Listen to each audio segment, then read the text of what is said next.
Hello, everyone. Welcome to the Inspire Show. This is a monthly interview series where we talk to change leaders from around the world and local to help inspire you, give you ideas, tips, and tricks around living your greatest life and your next best chapter of your life. So today I'm really excited because I have Julie Gedeon here. She is my friend and coach, writing coach. And so we're going to talk a lot about bringing your creative writing, your ideas to fruition, to manifesting in the world. So let me just introduce you. Julie is passionate about the power of words to communicate important truths. She enjoys helping others to learn how to explore and write their heartfelt stories, real or imagined, as much as she does creating her own stories. She helps others to hone their skills, as well as powers of imagination in her writer's kitchen through workshop-oriented classes. Her 30-plus years of experience include such great publications as the Canadian Geographic, the Financial Post, the Montreal Gazette, and dozens of other consumer and trade magazines. She has also been a Montreal Pop Lit finalist for one of her short stories. And Julie's written for and edited various print and online publications for newspapers, universities, government agencies, and good purpose organizations throughout Canada. Julie has taught me the art and magic of storytelling. Her writer's kitchen provided me the creative community and accountability that I needed to turn my story, my personal story, into a published memoir. And without her guidance, her faith in me and encouragement in me and my writing, my story would never have been written.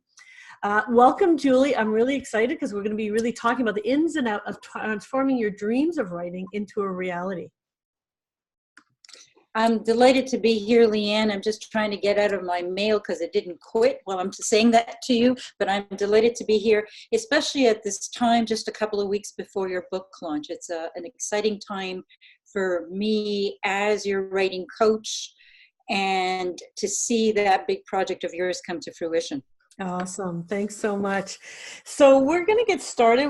The best thing is if you could tell us just a little bit about your journey towards the work that you're doing, and you're very much living your passion. You're as a writer, writing for yourself, writing for others, and coaching others to tell their story.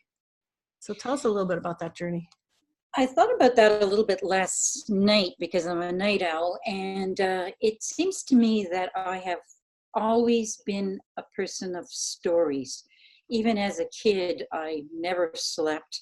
So I would entertain myself by making up stories until I was finally sleepy and finally went to sleep. So I came up with all of these different characters. At one point, I was about 5 years old and I was running an entire hospital. Another time I was running an entire law firm. And so that practice of always creating stories was there from when I was very, very young. And I think the other thing that happened is that my dad was always attached to the news. We'd watch the news every night. So I'd be hearing and watching those stories and integrating what made a story. So I realized in the last few weeks that I process life through stories. Everything I hear, I'm listening for the story. I'm listening for what is that little nugget that makes this particular piece of information interesting? How does it connect to other things? So I think that's how I process the world. That's really cool. So, that comes back to something that I really believe in.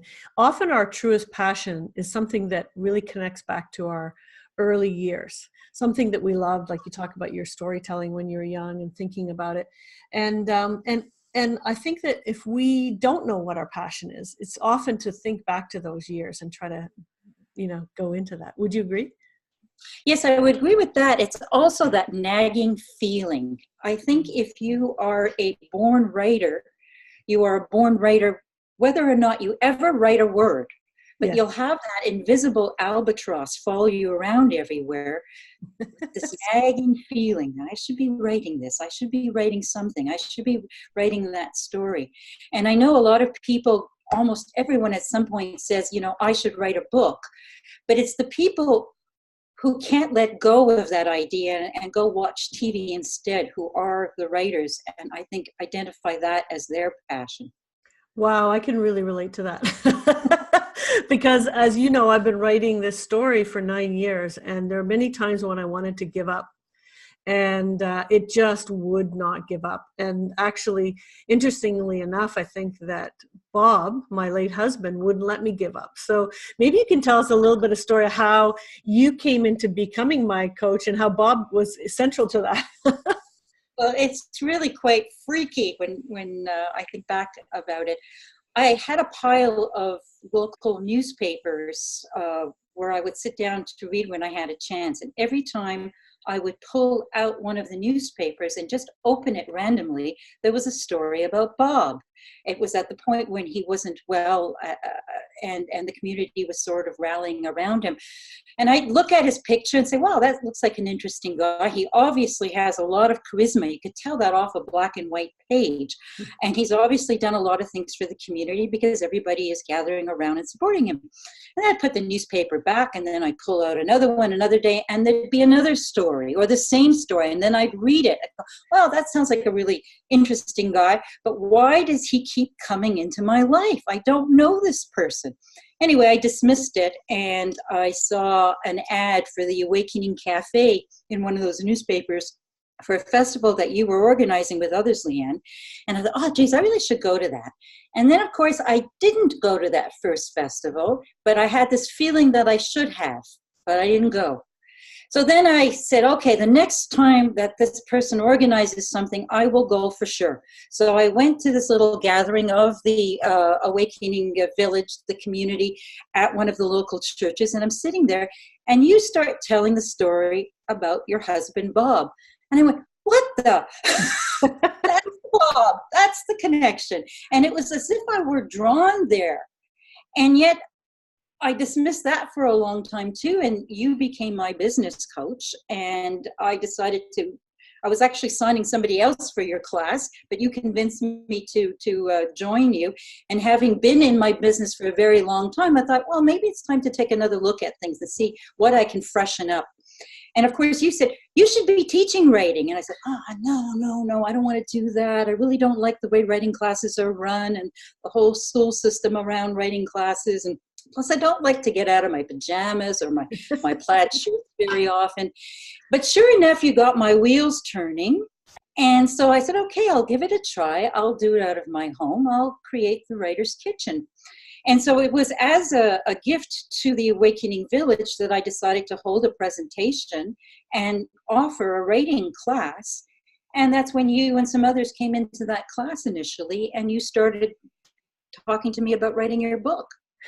There's one other thing I want to say that I think is really amazing. I remember you standing next to me while I was sitting here in the Writer's Kitchen at this table, and you were like, but what am I going to do? I've got all these journals and all of these drafts, and I've got piles and piles and piles of papers. There's no way I can get them into a book. And I said, well, we won't be lacking material, so that's a good thing. And I was very confident at that point that we could work together and that the group as a whole would be supportive of you to funnel down what was most intrinsic to your story, the essence of your story. And that's what you've managed to do after a lot of patient, hard, focused work and some fun in the process, I think, too. Oh, that's great. And, I want to get back to the process of writing and the Writer's Kitchen and the purpose of that. Before I do, there's one other thing that's really interesting, because my story is about communicating with my husband across the veil. And the main message I'm sharing is that humans, we don't die, our energy continues, life continues, and that we can connect with them.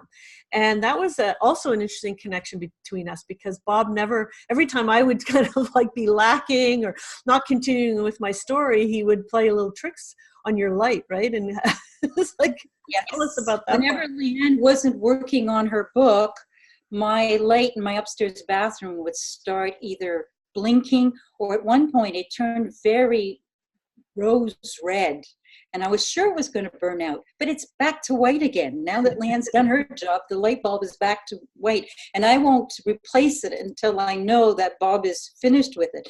And it was also very interesting that every time Leanne was coming for a class, the lights would be blinking in my upstairs bathroom. And I'd say, yeah, Bob, I know she's coming. We're going to get a lot of work done tonight. Don't worry about it. But, you think you're just imagining these things, and there's just probably an electrical short or the bulb is going. But one night I was having a Writer's Kitchen, And Leanne wasn't in that group, and the bulb was flashing away. And I said, "What's that about, Bob? Leanne's not here tonight. I'll nag her when I see her, but she's not coming to tonight's class." And it just kept blinking, and someone else showed up, and I referred to that person by what I thought was her wrong name. And that person in that class, it was her first class, said, "Actually, that is my real name. I don't go by that name, but that's my real name. And that's also my grandmother's name. She must be really happy that I'm starting in your writer's kitchen." And I said, "Well, my upstairs bathroom is a portal. I better keep it cleaner because everybody seems to be visiting through there." That's amazing. I got real shivers. And I've heard that story, but it still really gets me all the time. That's so amazing. So tell us a little bit about why it's important to get our story across. Why do you think our story, whether it's, as you said, imagined or real, or using real through fiction, however we want to tell our story, why is that important? Well, let's talk about real stories first. We're constantly telling ourselves our story anyway. We're constantly reworking it in our mind and playing it over and over and over again. So if we actually sit down and write it, we come face to face with ourselves. And then we can judge better whether something is actually true or not. I also find that when we put things on paper, we can start, or on the computer screen, we can start to look at where that's supposed to go. While in our heads, it's supposedly perfect, but it actually doesn't exist for others, or even for ourselves on some level. The other thing that I find happens is that we become more compassionate for ourselves and for others when we put down our story. There's a better understanding. Otherwise, we just play the most annoying version of the supposed truth in our head again and again and again. And I love what Julia Cameron says about this. She writes The Artist's Way. She says that whatever, and I'm paraphrasing here, that whatever we give attention also receives healing. And I think that's so true, that whenever we tell our stories, real or imagined, there's a healing process that takes place because we have a better understanding of ourselves, of what others supposedly did to us, and how we've reacted to others as well. And in terms of imagination, we're just so rich with it. So why not use it? That's why we were put here, I think. Right. And how we've grown as well through that process. It helps us. It's interesting because I've been at maybe 2 or 3 of the beginning stages of your writer's kitchen. So starting a new session with new people coming in. And no matter what kind of writing, because your writer's kitchen has fiction, nonfiction, business writing, all sorts of different things. And every time it seems that there's a large number of people that come back to needing to write what you're saying, writing their story to move forward. It's like a cathartic process that they're going through with you. It's true. The reason I invite people with all kinds of writing objectives is, to me, good writing is good writing. So if you learn how to write well, you can learn to write various things well. But it is interesting that so many people will show up with the good intentions of improving their website or some business communications, but then they're called to write their personal story. And I think that's largely because if we don't know who we are, we can't communicate that as well to others. So it starts with that internal process of coming face to face with ourselves through our words, and then being able to communicate that better to everyone else. That's really rich. And I think that this idea of being able to take all of this information. So if we're writing an about page for ourselves, or we're writing our own memoir, or whatever, the first chapter of it, it feels like how you were saying, it just feels overwhelming. Even if we're doing an email, to our database or something like that. The beauty is not to just spill everything out on the page. It's to take all of that and distill it down. And I've seen, how you work with the Writer's Kitchen doing that. Can you give us a little bit of how you work with people to help them start to distill that down? Well, in some cases, it's a need to first start spilling things out, because Mhm. it's been locked down for so long. Mhm. And so for them, it's really important to be able to start to free flow with their writing, to just write with a pen or at their keyboard nonstop and get all that stuff out. For others, they've already done that and there's a lot of material. So it's a question of figuring out what's important to keep and what you can let go. The way I look at it is it's always a quilt, a life quilt. Mm. So you don't have to do it all in a day. You create your patches and then you figure out the pattern where things are supposed to go and put your quilt together once you've done all of those little patches. Too many people think, for example, if they're writing a book or an ebook or another project like that, that they have to start from the beginning and go straight through to the end. A few of us are gifted with a download from some other source where we're given that from beginning to end. But most of us should just start wherever we're most drawn. I had such a hard time with that, as you probably recall, and it ended up I just had to keep going back to chronologically for me. But one of the things you told me also was that there's two kinds of writers. They're architects and painters, or what are they? Architects and Gardeners. gardeners. Architects Yeah, can you and explain those two? Yeah. Yeah. Well, architects are like you. They like things planned. They like things linear. They like things in order, that chronologically or otherwise. They want plans. They want it planned out, and then they'll write to that plan. Gardeners are more the people who take their words and meander and plant a few seeds here and plant a few seeds there, pull a few weeds, and see what blooms. So there's two different approaches, but one type of writer can learn from the other writer. So that's a good thing as well. That's really cool. And it's fun in a writer's group because you see the different styles, right? And the different things that people are doing. Sorry. And how everything is both a strength and a weakness. So, for example, if you're really one who's so attached to your outlines, you won't let the story go to where it's calling you.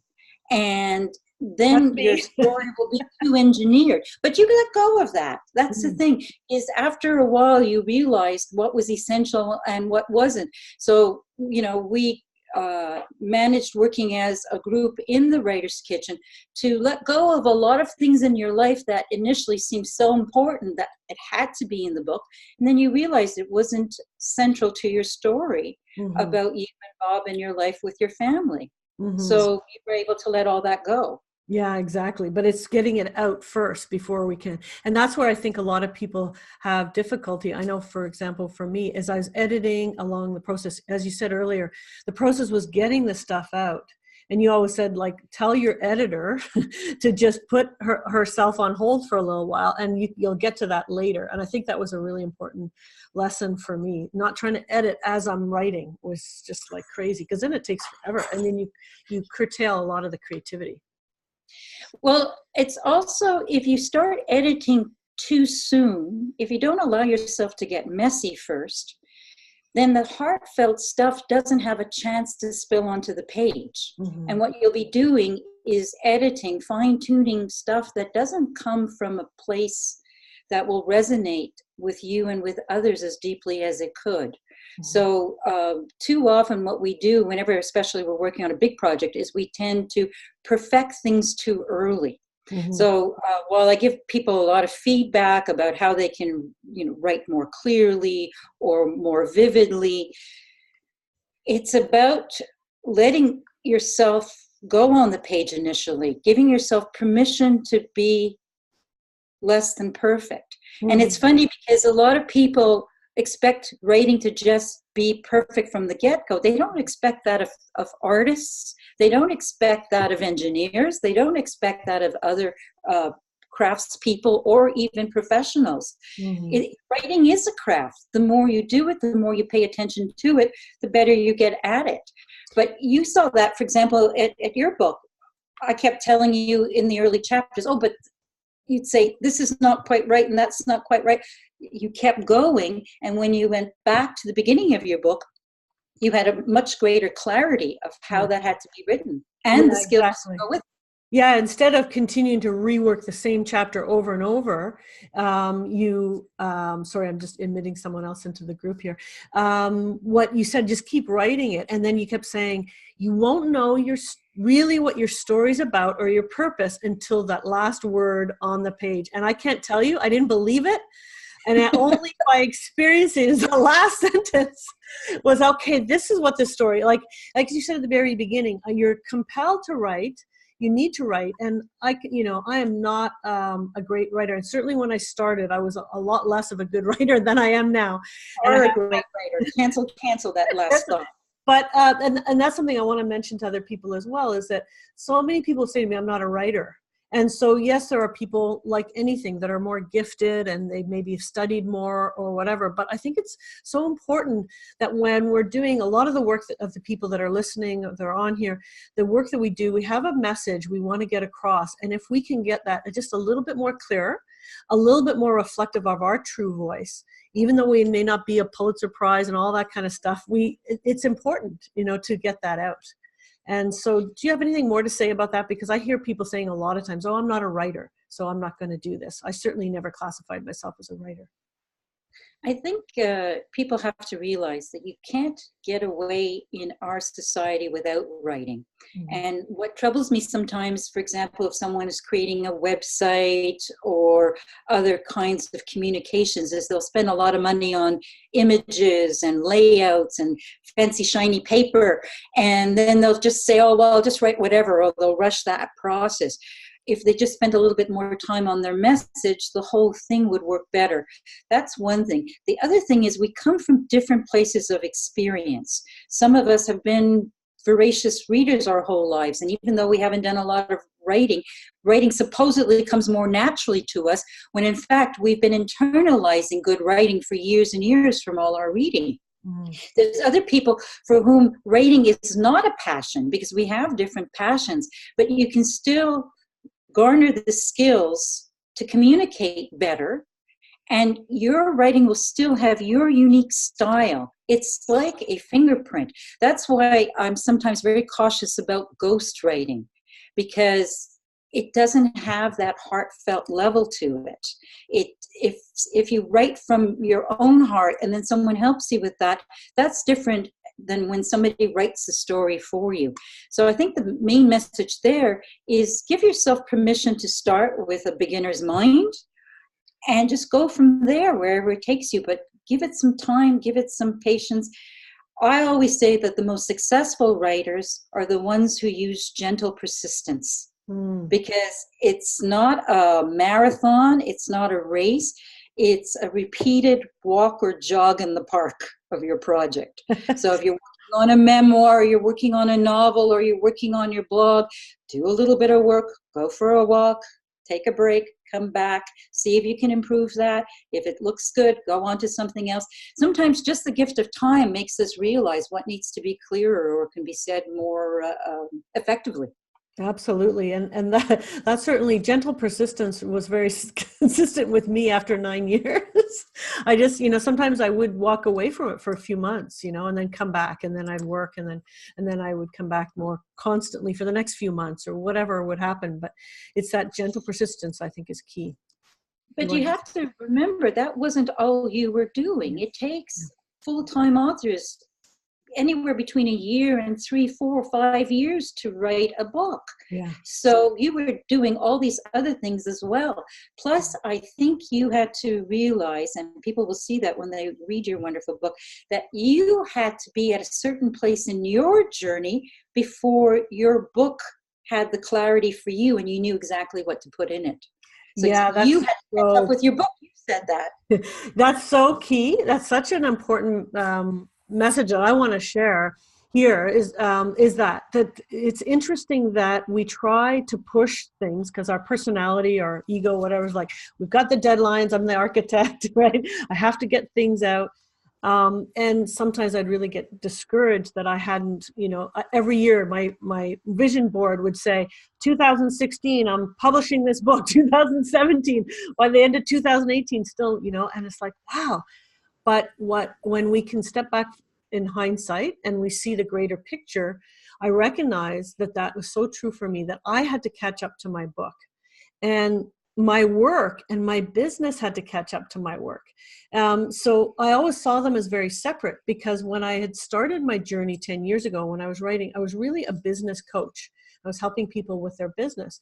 And over the 10 years, as I developed a lot in my own realm and personal development and so forth, I've been more combining that aspect with my business background, but it's really more about learning about yourself and tapping into yourself and learning your life's purpose. And now my memoir reflects that.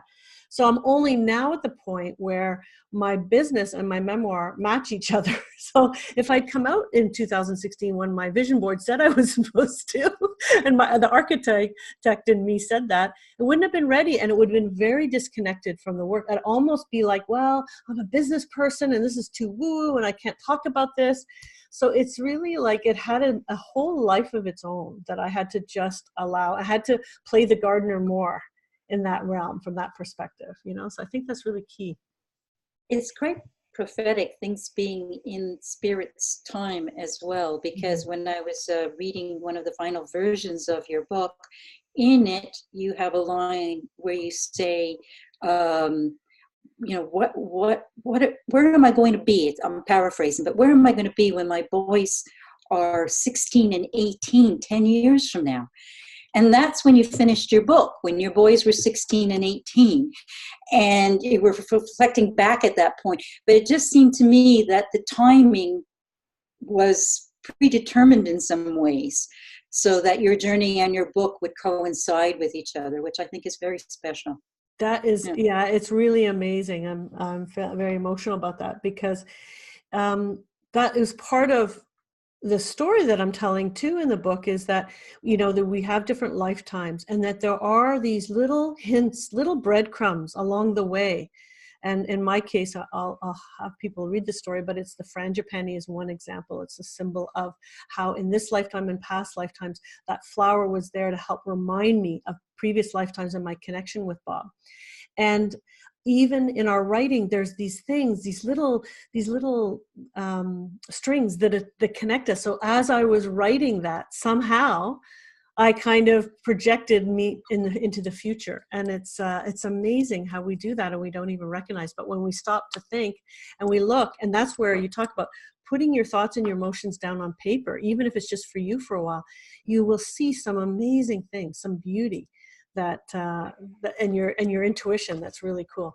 So I want to talk about a couple of other things. One is the way that you run the Writer's Kitchen. So first of all, you mentioned earlier on about how you wanted it to be different. Can you explain a little bit about that to us? I have taken a lot of writing classes. I have 2 degrees in creative writing, and I have 1 in journalism, and I've taken workshops as well, various workshops. And what I found that what happened a lot of times is I would show up all shiny as a new nickel with my story and all excited about it. And then I would share with a group of people who don't know me, and they would just tell me everything that's wrong with it. And I'd be devastated, and I would take my crumpled papers back home and stick them in a drawer and forget about them for 6 months, and then find some other workshop, which would be the right workshop for me, I thought. And I'd, take out that story again. Usually it was, oh, we want more, we want more, but more what is, I had no idea. Take that story again. This group will like it better. And of course, I would submit it wanting approval and appreciation. And then they would tell me what was wrong with it. And I'd be devastated again. So that to me was not a good way to teach writing. Also, I felt that there were a lot of people who said that you can't actually teach writing. So that had me thinking for a very long time. But I do think you can. But there has to be an environment of trust so that people can dare to try new things, dare to make mistakes in quotes, because nothing is really a mistake. It's a step closer to where you need to go. Dare to try something totally different. And one of my concerns, actually, when we give feedback to each other, is that we don't impose our own story on others as well. So everything is a suggestion, but we also build up culture of trust so that people become invested in each other's stories and really rally for each other's success. So the suggestions and comments that they make are with the best of intentions and truly helpful, because we do need readers. So many things are so clear in our mind that we put a shortcut version on a page, but they're not clear to others. So we do need other readers, but we learn from each other if we're invested in each other as a community. And that's what my Writer's Kitchen tries to do. And it does it really well, and it really makes it a very unique community. And if I could just add a couple of things about that, is that what I found is that you're nervous at the beginning to share your work, because you know, even though I hadn't had the same experiences, certainly in school or whatever, you had people kind of criticizing, and to share it in an environment you really set it up well, where people are giving the positive feedback, and also which motivates you to continue. You kind of think, oh, I thought it was crap. You always hear people when starting out, oh, I thought it was crap, and then people are like, no, but I like this piece. And even things that are really, really raw, you're able to find something that's good in it, all of us, and help us to see that as well. You help us to see the gem in ourselves, our own writing, but in other people's writing as well, no matter what the level. And often the writers group, there's people that are really amazing writers already, and some who are really starting out. And then also to be able to hear the feedback. One of the things you do, which I love, is you tell the person that's receiving the feedback can't speak. So what the tendency we all have is to be there's doors going, no, is we get defensive, and we argue why our point is important, and so we don't listen. And so when we don't speak and we just have to listen, and we write down whatever, and then we can ask questions for clarification later, it really helps us a lot to learn how to actively listen and actively receive constructive feedback and constructive motivation and inspiration. And I think that's such an important part of the Writer's Kitchen. And when we talk about the art and magic that I've learned from you, the process, that's been really a fundamental piece. It's so important to have the ego take a couple of minutes and just listen, because our first instinct is to defend our work, explain our work, and the explanations go from everything from well, you didn't know my mother because we're describing her in a story, let's say, to, well, you know, I had a cold and my dog was sick too. So I mean, the explanations just run the gamut, but we're not hearing what other people are saying in terms of what's positive about our work. We're just hearing the negative, and we're just preparing our defense. So yes, I see people pretzeled in their body language. It's a really hard one for some people to stay quiet, but it really I was one of those people, as you know. I got better. You thought was not talking, and yeah, exactly. And you know, one of the things also is that we learn so much about writing by having to give that feedback. And that was the other thing that, you know, I was like at the beginning, I know other people like, really, I have to read other people's writing and I have to give them feedback. And it was amazing to see how my mind changed when I had to be observing the writing and thinking about it and taking what I'd learned from you in bettering my writing and helping others. And if I could say, every single time I've seen people start out with you, I've seen a progress, myself included, huge progress in their writing ability. It's really phenomenal. We're too close to our own writing to see things a lot of the times, but they're totally evident in somebody else's story. So if we see it often enough in someone else's story, we either through osmosis or consciously then start implementing it in our own writing, and it's not as personal. So that's a key thing there. We start to learn how to make other people's stories work better, or communications work better, and then we naturally apply that to our own writing. So it does work. And I can see the difference in the people in the Writer's Kitchen. And it's like children growing up. If you're with them every day, you don't notice them growing taller daily. But I see the progress, and it doesn't matter where you start. There are some people who, again, it's not their passion to be writing, but they can make life so much easier for themselves if they garner some of the skills to communicate effectively and get that done, so they can concentrate elsewhere where their passions call them. So everybody's a writer nowadays. That's the truth of the matter. Well, and it's true. And even, I've seen, I'm not sure for myself, I think, but also for some of the other people in the group, even the script writing, even bringing your videos that you might do a 2-minute video to promote yourself. If you just get up there and try to talk versus actually having it scripted and having other people's feedback. Same with some of the business writing that we've brought, like blogs. And then you get people, you go, well, they're not my target audience, but at least they'll hear what you're saying, and you'll see, are you using too much jargon? Does this make sense? Does it resonate with people? I think it's really powerful for that. And just getting that human interaction. Sometimes you'll try so hard to work something, you'll work it to the point of being incomprehensible. And you'll see that on the faces of the people in your group, but they're being supportive. So at that point, you just laugh and say, look, this is what I'm trying to say. Okay, why don't you write that instead? We tend to get fancy sometimes with our packaging, and we should just be presenting whatever it is as is. And our style of writing, we all have an individual style of writing that will come through naturally. Sometimes we get caught up in being shiny and fancy when we should just be effective in our communication. Yeah, it's so true. It's trying to find your own voice too, because if like you said, we've read for many years, or in my case, I've been trained as a business writer. So it's kind of overlaid my true voice, and I had to learn how to write a little bit different, because I was very, business writing is to the point, and in the past when I learned business writing, it's not the same anymore, you don't talk about your personal stories, nothing personal, it's professional, to the point, facts, just a facts man. And so I had to learn a very different approach. And so I wonder maybe if you could talk a little bit about that one of the tenets of your teaching is about bringing your story into everything, whether it's a blog, whether it's an about page, you're really your story. And maybe the idea of what you said before about ghostwriting, is hard for other people to do it. So it's your being more vulnerable, allowing that to come out. There's so much information out there now. We process, I've said this in various forums, we process the equivalent of 9 CDs of information a day. That's more than previous generations have done in a lifetime.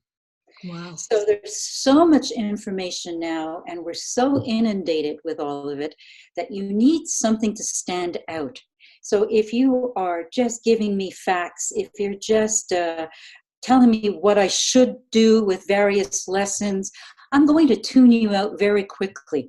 But if you have a story to tell me that's going to resonate with me, then you have me hooked. Mm-hmm. So even in, for example, self-help books or in memoirs, you may not remember the lesson per se, but you'll remember the anecdote. You'll remember the story that was told with the lesson, and you'll derive that lesson again from the story. And so some people will say, well, in my business, I don't have any of those kind of stories. You can't get through a day without at least 100 stories. Mm-hmm. The point is, can you identify them, and can you capture them, and then can you put them in your communications? So it could be helping a client to realize something that he or she didn't recognize earlier. It could be your own recognition of servicing a client better. It could be just a funny anecdote. I remember one time, Leanne, when you wrote about the garage door in your house acting up, and it was at the same time as an anniversary, if I remember correctly. And the response that you got to that online was immense, because it's a human thing and people relate to it. Mm-hmm. So if we can find and identify our stories in whatever it is we're doing, people will resonate with us. Mm-hmm. Yeah, that's really, really powerful. And so what about the whole idea of being more vulnerable on the page? That's something that it seems, in my experience, to resonate more, like you're saying, with people. But it's a difficult thing for a lot of people to do. Mm-hmm. Do you have any recommendations for people? Well, that's why, in good part, I started the Writer's Kitchen as well, is I wanted to have a place where people felt the trust and the support. So the writer's kitchen is a little bit like Vegas. What happens here stays here. No one is allowed to share anything about the writing unless they get the expressed written permission of the person who wrote that stuff. And there are various reasons for this. Sometimes something will be shared when it's too early in the process, and that's not fair because that person wants to continue to fine-tune that story. Other times a person might write a very personal story and decide that, okay, I got that out of my system. I don't need to share that with the world now. And she should have the right to do that. So we keep what's here, and if you have a writing buddy of any sort of on your own, you should have that agreement from the start too. The other thing that happens is if you talk too much about your story before you write it, your ego is satisfied with that oral telling, and there's less ambition to actually write it down. So you lose. So powerful. Yeah, that's so true. We tell our story over and over and we get it out there, and you're right. It's something, a caution for all of us for sure. And what about now, you know, we've gone beyond the writer's kitchen. We've written some of these things like I'm about to do. I've got, you know, some of you have on here have read my book so far, some of you about to, some of you may never, but it's very vulnerable. It's very raw. You should, yeah. It's very raw. I think that, you know, my purpose in that was to help really connect with me and my story and share some of the wisdom that I gleaned through the process that maybe will inspire others that are going through some of the same thing. But it's not easy, and then to go out with that. So do you have any recommendation for people? Just say do it, or I guess whatever's comfortable for them, or what do you say? Because a lot of times you read writing, there's no vulnerability, and it's like it's flat, you know. A free flow writing, what Julia Cameron calls morning pages, which is 3 pages of handwritten writing nonstop, is a good way to open up those channels to get that stuff out.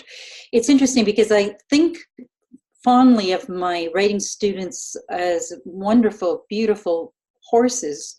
And some of them you have to pull out of the barn, and others like yourself at one point, Leanne, you have to harness and pull back a bit.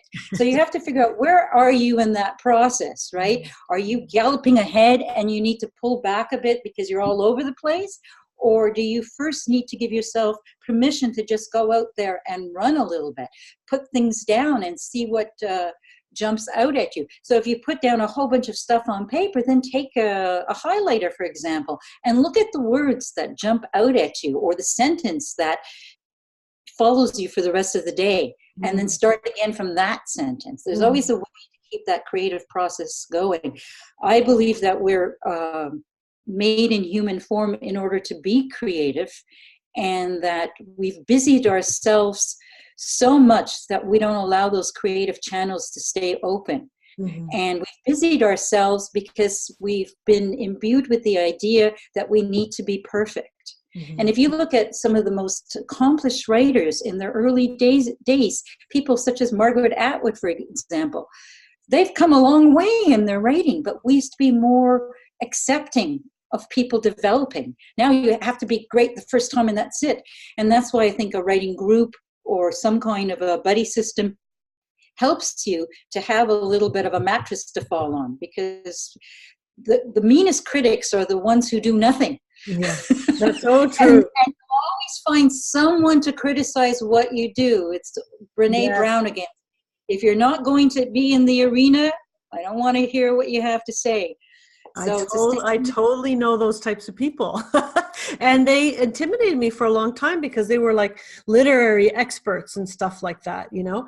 And it was like, yeah, but they're not writing anything. They're just reading. Not that there's anything wrong with reading, but, you know, so to me to worry about what they're going to think about my writing is like crazy, you know? So it's to get that out there, you know? But I wanted to just mention also about just the whole idea that your writing group is you're launching, if you will, your second published author. So you had somebody, it was a year or so ago, I guess? Yes, it's about a year ago that another member of the group launched a novel, and it was really quite a prophetic timing as well. She was in my group, which is, I was She was very in your fortunate. group, and she really wanted to get this novel done. And she was really pressed for time and was ill. And she just got her novel done and published on Amazon and passed away about 3 weeks after that. Yeah. So she did accomplish what she wanted. And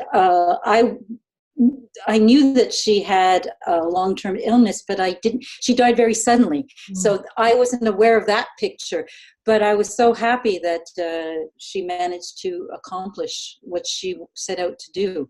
And it just goes to show that if you state a goal and you get some kind of a support team, you will succeed, even if it's a big project. Mm-hmm. And, I'll say that as much as I've, worked on building businesses and all sorts of things I've done in my life, this has been the hardest project I've ever done. So, it's really, I think it says something, because I have worked on some pretty darn big projects. And this is really the hardest thing that I've ever done, to keep persistent with it, to keep believing in myself. But it's having that supportive group, having the coach that brings you along and really believes in the story. And you've always been there, Julie, for me to be a sounding board. When I was vulnerable, you were like, well, do you want to be vulnerable? You didn't say these words, but do you really want to share this part of the story? Does it really add to the story? Or are you just saying it for the sake of saying it? Or it's been kind of rumbling around in you. How about we remove that? Won't hurt anybody. Let's take that out. And then this piece, it's important. It's an important part of the story. So having that kind of sounding block on something so important, and when you're publishing a story, is golden. Really, it's amazing. It's important to know what serves your purpose and what doesn't. Sometimes we put candy out there just because it's sticky and sweet, and it doesn't serve our purpose. And what we want is the meat and potatoes in our book. Yes. So we can put candy aside because we don't need it. And I think one of the compliments I can give you, Leanne, and I do it with some bias as your writing coach, but I'm so proud of this fact, is that your book deals with a very difficult topic, and yet it's enlightening and a page turner. And that's what you want from a story, ultimately, is someone who can't put it down easily or at all. And that certainly is something that I think you have achieved. And that's not based only on my opinion, that's the early reader's opinion. So I have people to back me. Thanks, Julie. So how do you feel like now you've got the second? Now, I know not everyone coming to your writer's kitchen is planning on being a published author or whatever, but how does that for you to see another one of your chickies kind of go off to hatch? It's a wonderful feeling. It's like, I've never had children, but it's kind of a giving a birth to another one who's out in the world. It's such a delight to have two books come out of the Writer's Kitchen so far. One novel, one memoir. Another novel is soon on its way. We've also had a children's book that was workshopped in the group, and there are other very promising projects on the horizon.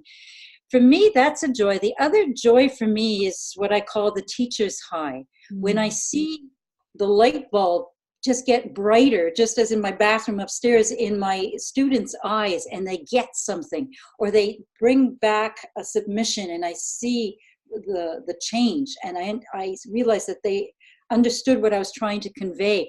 That's a joy. And then what I learned from my students as well, I'm always improving my writing as a result of what my students have to say. And sometimes they'll say, well, I'm sure Julie caught that, but you should put this here. I'm like, wait a minute, Julie didn't catch that. Good on you. You caught that. Or that's a better suggestion than what I had. And you can just feel the energy in a room elevate. And the bonds that develop as well over time if a group stays together for a while.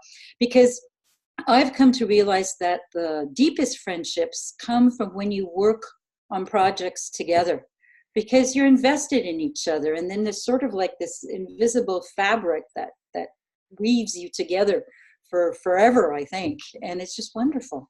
So for me, it's a great joy. That's such great truths. And I've experienced that firsthand.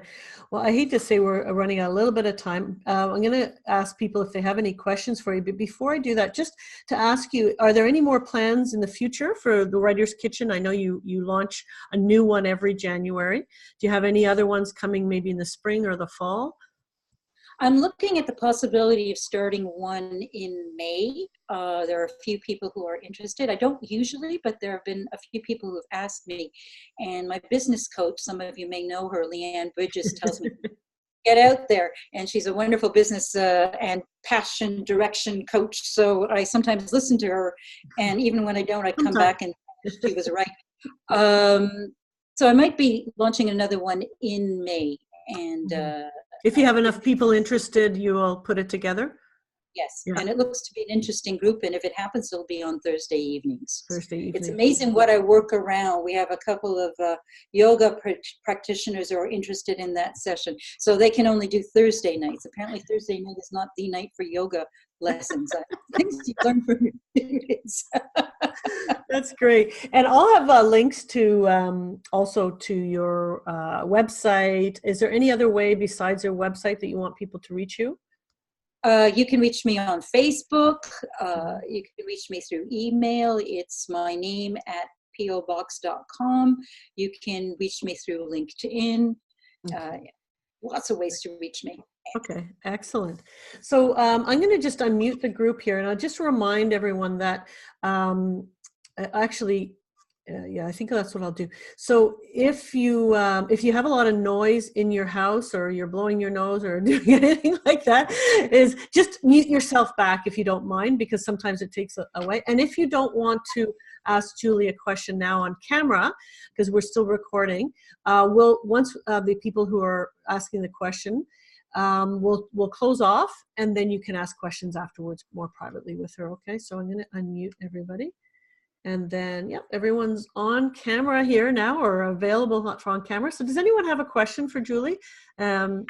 Great discussion, Julie. Thank you so much. Thank you.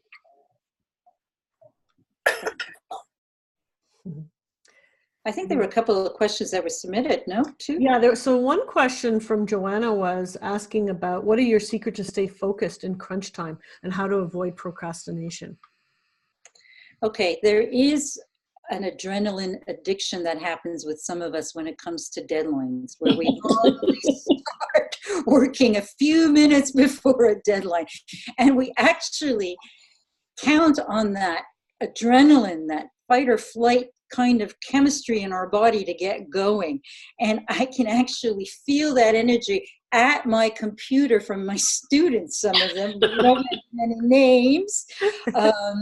So they're laughing and coming on screen, so they can't hide anymore. So one of the tricks there is to give yourself a real but earlier deadline. So if something is supposed to be done by Thursday, start doing it the week prior and make your real deadline Tuesday. And then here's a big secret that really works for a lot of people. I think it works all the time, is make sure that you do what you can to that Tuesday deadline, and then you send it away to yourself by email. Just that release of the material will allow your subconscious mind to come up, because your editor ego has been in the way. And your subconscious mind will say, well, weren't you supposed to put in such and such, or talk about so-and-so? Yeah. And then you'll yell at your subconscious mind and say, why didn't you say that earlier? Why are you just saying that now? And your subconscious mind will say, well, you didn't ask me. You were too busy with your ego and your deadline and everything else. Mm-hmm. So just by working to an earlier deadline, releasing the work into the universe, feeling that, you can then take it back and look at it again and get it to where you need to go. So that would be one big trick in that regard. Yeah, that's great. Does it help to block out time every day, or at a certain time during the week, and that'll be your writing time no matter what? Even if there's an earthquake, that's your writing time, right? Well, having worked through an earthquake, I can tell you that it does distract you. But it works for some people. Different things work for different people, But what I suggest always is if you're feeling this overwhelming resistance to writing, set a timer somewhere where you don't see it, either on your smartphone or on your microwave, to write for 5 minutes. And write for 5 minutes. Just write. If you feel that you can keep going, keep going. If it's still like pulling out your wisdom teeth, get up, walk away, do something else. Try again at another time for 5 minutes. Because we have to get through that veil of resistance to get to our creativity. And that's one of the tricks to do it. If you do make a writing date for yourself, you say to yourself, oh, I'm going to work tomorrow at 1 p.m. Your subconscious mind will start working about what you're supposed to write at 1 p.m. tomorrow. So do jot down a few notes so that you're not starting from a blank page. You have all those notes. So that works as well. And writing is a muscle. So if you do it for a shorter amount of time more often, it's like going to the gym. You'll get better at it and feel less resistance to it than if you just say, oh my God, I'm going to write all weekend. I remember Leanne telling me once, well, I'm going to Europe and I'm going to finish writing my book there. And I said, no, you're not. Because it's too much pressure and there are too many fun things to do there. So Fantasyland. Exactly. Make things in little chunks and manageable, and work backwards from your deadlines so that you can do that. And it will be amazing to you how much more creative and happy you'll be with your final project, your final result. Good questions. Anyone else? I have one other one that I can ask, that somebody that's not on here but had sent me the question, so probably she'll be listening afterwards. It's about kind of writer's block, like why, kind of why that happens and maybe what we can do about that. Writer's block usually speaks to our need for perfection. And I am a recovering perfectionist, so I know this very well. Me too. Yes. So many of us are, and we tend to fall into the writing camp, which is interesting as well. So free flow, just writing nonstop for a certain amount of time or a certain amount of pages helps with that. And free flow is not, the trees are coming into bloom with the sun in the background and all this beautiful stuff. It's like, what the F am I doing here? Why am I writing this? This is a waste of time. I can't understand this. Why didn't my husband go and get this at the store yesterday? It's interesting. And then by page 2.5 to the middle of the third page, somewhere in there, interesting stuff will come up that you didn't expect. And that's where your writing really starts. The other stuff is just warm up. So that's one trick. The other trick for writer's block I have is to start a job jar. So put either ideas or words that are interesting to you or project ideas or anything like that into a job jar and little slips of paper. And then when you have nothing to write about, take 2 of those out randomly and write something about them. Now it could be strawberry jam and Pilates. Then let your imagination take over as to how that relates to your life. And you have something. You will have something by the end of that session. Nice. I love it. I love all your tricks, and you really have to go to the Writer's Kitchen to hear a lot more of these. And if you could just give us 1 minute before we end about the chakras and how you incorporate the chakras into your Writer's Kitchen. I think that's something that makes it really unique as well. Well, it's interesting because you said earlier how writing this book was such a difficult thing for you, Leanne. And I know partly because it's missing Bob, of course, but it's also because of your energy. You bounce, right? So being grounded, for example, in our root chakra was something that we needed to do in order to settle you down to write. So what I do with the chakra system in the Writer's Kitchen, and a lot of people are like, really? Or they know about the chakras or they don't want to know about the chakras. But what it does is it connects you with the parts of energy throughout your body and how you can relate them to your writing. So, for example, some people need to look at their throat chakra because they've lost their voice. And it's only through writing that they can regain it. Some people need to connect with the fire inside of them in order to find out what it is they need to write. Because it could be that they're writing about things they think they're supposed to write about, but that's not it at all. They need to write about something else that has them connecting with something deeper inside. So by going through the chakra system, I also connect writers to what it means to be a sentient being, and how to incorporate our chakra energies, but also all of our senses. And at last count, the scientists are saying that it could be that we have up to 29 senses, not just the 5 or 6 that are familiar to us. So that if we can tap into those, we bring a different richness to our writing. Amazing, amazing. So well articulated, and it's such a beautiful, unique aspect of your writer's kitchen. So just I'll remind the people that are on, if they have any more questions or like to make any comments to Julie or to me, if you have any questions about me and my publishing. I wanted to just mention that I am launching the book May 5th, and you're welcome to celebrate with us. It's at the Willow. You just need to RSVP. I'll put the link below. But I really want to thank Julie for being there for me, for supporting me and taking me from that crazy woman and putting me down and getting my story through and sharing some of her tips and tricks with us. And I cannot recommend enough, and I have to many people on this line, about taking the Writer's Kitchen. No matter where you're at in terms of your writing, it will benefit you. And I think honestly, for my clients who maybe have businesses or whatever, there's not much more important skill than having some aspect of writing. It'll really improve your sales, your marketing, and everything else. So thank you so much, Julie, for joining us. And thank you, all of you, for being online and helping us to make this a great interview. Thank you. Thank you.